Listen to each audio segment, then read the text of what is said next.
മാസപ്പടി വിവാദത്തിൽ വീണ വിജയൻ ചെന്നൈ SFIO ഓഫീസിൽ ഹാജരായി എന്നുള്ള പ്രമുഖ മാധ്യമ റിപ്പോർട്ടുകൾ ഒരു വശത്ത്.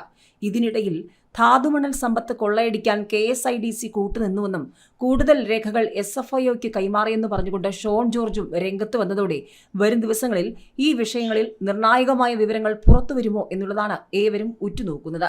മാസപ്പടി വിവാദത്തിൽ അന്വേഷണം നേരിടുന്ന എക്സാലോജി കമ്പനി ഡയറക്ടറും മുഖ്യമന്ത്രി പിണറായി വിജയന്റെ മകളുമായ വീണ ചെന്നൈ SFIO ഓഫീസിൽ ഹാജരായതായി സൂചന എന്ന റിപ്പോർട്ടുമായി കേരളത്തിലെ ചില പ്രമുഖ മാധ്യമങ്ങൾ രംഗത്ത് വന്നിരുന്നു.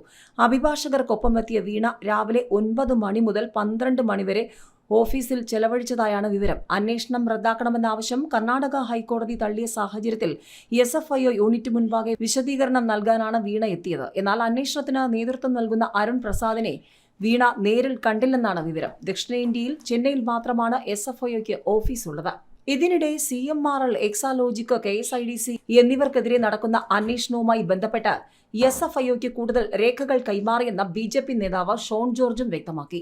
തോട്ടപ്പള്ളി സ്പിൽവേയിൽ നിന്നും ഖനനം നടത്തുന്നതിന് സർക്കാർ ഇറക്കിയ ഉത്തരവും അതിൽ KSIDC കാണിച്ച താൽപര്യങ്ങളും അതോടൊപ്പം തന്നെ KSIDC ഉദ്യോഗസ്ഥരായി വിരമിച്ചതിനു ശേഷം CMRLന്റെ ഉദ്യോഗസ്ഥരായി മാറിയ 3 ഉദ്യോഗസ്ഥരുടെ മാസ്റ്റർ ഡേറ്റ ഉൾപ്പെടെയുള്ള രേഖകളും ഷോൺ ജോർജ് SFIOയ്ക്ക് കൈമാറി.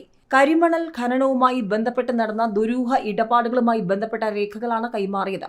തോട്ടപ്പള്ളിയിൽ മണൽ ഖനനത്തിന് അനുമതി നൽകിയത് തുച്ഛമായ വിലയ്ക്കാണെന്ന് ഷോൺ ജോർജ് ആരോപിച്ചു. 30,000 രൂപ വില ഈടാക്കേണ്ടിടത്ത് ഖനനാനുമതി നൽകിയത് 464 രൂപയ്ക്കാണ്.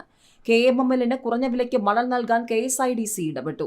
KSIDCയിൽ ഉദ്യോഗസ്ഥരായിരുന്ന 3 പേർ വിരമിക്കലിനു ശേഷം CMRL ഡയറക്ടർമാരായി. ധാതുമണൽ സമ്പത്ത് കൊള്ളയടിക്കാൻ KSIDC കൂട്ടുനിന്നുവെന്നും ഷോൺ ജോർജ് ആരോപിക്കുകയാണ്.